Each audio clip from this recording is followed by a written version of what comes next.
When I started doing notes about Pan's Labyrinth, I knew that I wanted to do it in a town in the north of Spain, and I started doing sketches of some of the basic architecture in the north of Spain. And I came up with the notion that we needed a vertical structure connected to a horizontal structure, and that they both needed to fit in the 185 format. We ended up making them the other way. We have the pigeon coop is on the right-hand side of the screen, is the vertical structure, and the mill is essentially like this, a little more extended to fit in 185. And I knew that this shape would read perfectly. All the movie is designed to fit in 185. The dining room, the bedroom, the bathroom, all of that we designed specifically. The whole movie is built. There is not a single room, not a single set, except for the ruined church in the beginning, in the prologue.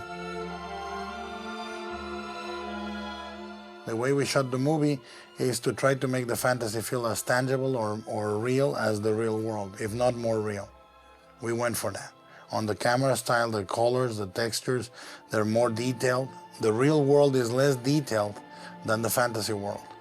The real world is very spare in ornament. When I was working with Eugenio, I made sure that there were no portraits or things on the walls. There were bare walls. And the lines of the bed were very simple.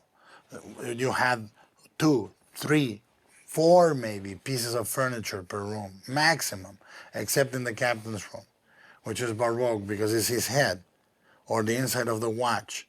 Is very cluttered, it has to be cluttered. You watch the house, you'll see the dining room, the table, an armoire, and the chairs. That's essentially the furnishings. The bedroom is the bed, the night tables, very little things. The bathroom is the bathtub and so on. But the fantasy world is very Baroque. The roots, the mud, the paleman's room, which has drawings, engravings, carvings. The mosaic floor is checkered, is very textured. So the fantasy world is far more textured and feels somewhat more real or hyper real than the real world. And it's important, in her mind or in the reality, this fantasy world is more powerful than the real world.